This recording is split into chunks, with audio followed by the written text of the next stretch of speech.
Alright guys, welcome back to part 3. I got chat here that's been listening to the conversation. Chat, what are some questions for part 3? What should we talk about here? All right, Parsi, let's do it.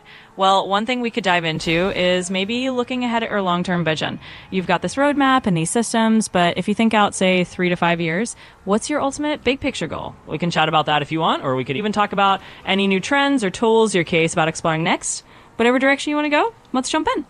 Yeah, I think for my real estate team, 5, 3-year goal is 7 million GCI, 10-year or 5-year goal is 10 million GCI. And then for my real estate OS, loan officer OS, my 5-year goal for that is 1 million in revenue every year. And Nice. so kind of just run those businesses together, and real estate sales team will always be it'll be my main job now for the next 12 to 36 months.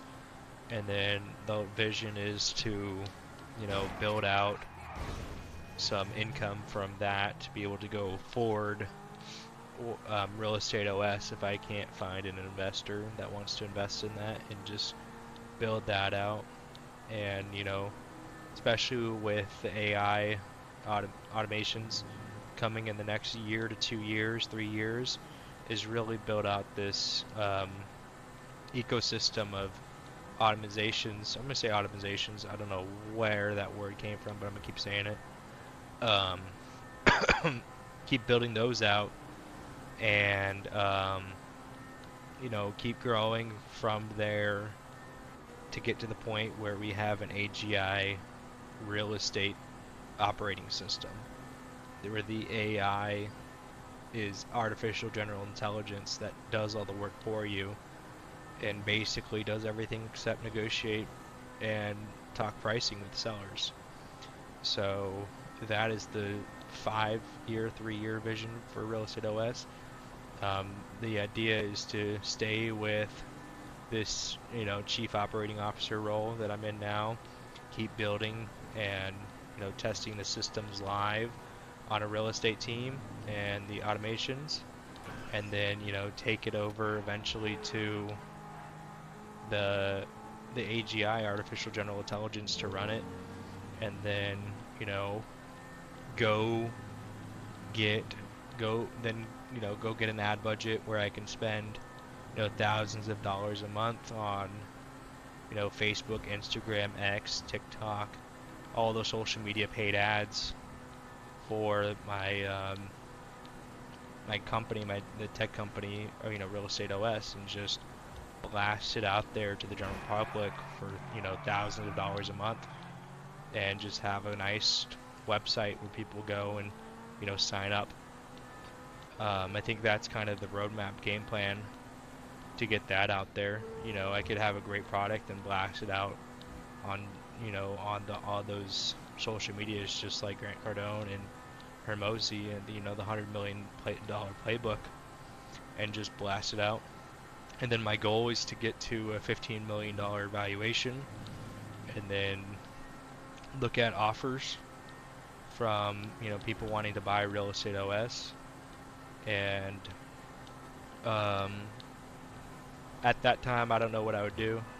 If you're handed a check at in 5 years from now, let's say I'm 31 years old, for $15 million for real estate OS, what would you do? Would you take it or would you not take it?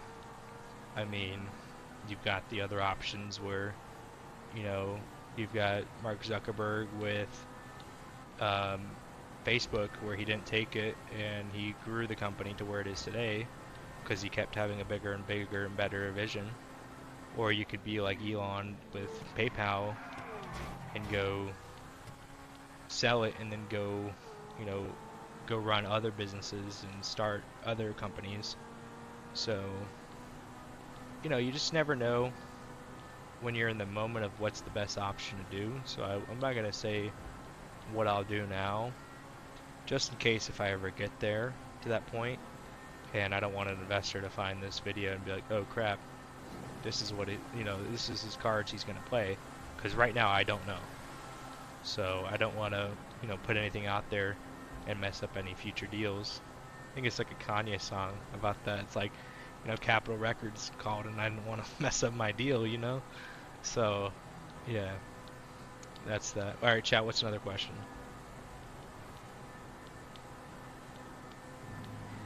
Absolutely. That makes perfect sense. You've got to keep your cards close to your chest for those future scenarios. And honestly, it's smart to keep your options open. So, for another question, let's pivot a bit. With all the automation and AI you're building into Real Estate OS and the bigger picture, what are you most excited about in terms of how that might change the day to day life for real estate agents or loan officers? Kind of like, what do you see as the coolest change it'll bring to their everyday work once it's fully up and running? I think it's going to change the whole industry.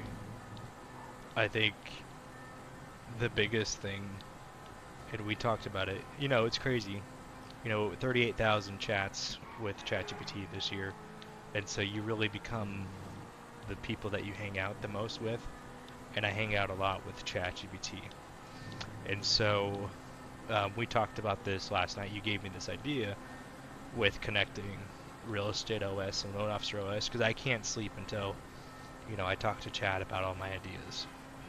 And so that's why some nights, like, last night I stayed up till 4 a.m. just talking to Chad about, different business plans and ideas. We're just going to go against traffic, I guess. But, let's cut over. But yeah, we talked about that. And, you gave me the idea that real estate and loan officers are the same, not pipeline, but I forget the word, but it's like the same ecosystem. It's the same, it's the same workflow. I think that's the word, same workflow. So, they integrate each other, and you're like, for some reason, the two industries split. And, my theory they split is for, greed, and for more money, because you get more money if you're just a loan officer working with a ton of different agents. And so, or it could be RESPA, you just never know the reason. But the workflows are the exact same. They integrate seamlessly together, right? You can't have a buyer without a real estate agent, theoretically. I mean, you could if they were a real estate agent or they did for sale by owner or something else, but 99.9% of the time they just integrate so seamlessly. So what happens when you connect the workflows together into one ecosystem, that automatically what they're getting from the real estate agent is the same exact flavor of ice cream that they're getting from the loan officer. And so they can't tell the two businesses apart because they are so congruently perfect with each other. And because real estate and loan officer OS is built off of each other's systems, and the loan officer OS can read what the real estate OS is saying, and the real estate OS can read what the loan officer OS is saying, and they both all have each other's data. And so it's no more waiting on appraisal come back. No, it's loan officer OS scraped the realtor or the loan officer's email from the appraisal company and was able to see the appraisal did come back. And so it's no more waiting for the appraiser to talk to the loan officer, then the loan officer talk to the real estate agent, then the real estate agent talk to the buyer, or the loan officer talking to the buyer, whoever does it. It's all instant. The AI reads the loan officer's email, then instantly alerts the buyer, the seller, the agent, the co-agent, the cross agent, the loan officer, and it's just all in one seamless transaction. And when the appraisal happens for the loan officer, then a checklist goes off and a bunch of AI agents activate on next steps for the loan. And then once the loan that's done, And congruent to that, the buyer agent side is, checklist is going off, appraisal's in, here's next steps and everything else. So it's just so seamless of a workflow that they're going to change the industry by connecting everybody into an AI system that can know everything and do everything. And, it'll just be an insane connection between real estate agent and loan officer. So we'll end the video here, chat. Do you have anything to say about that?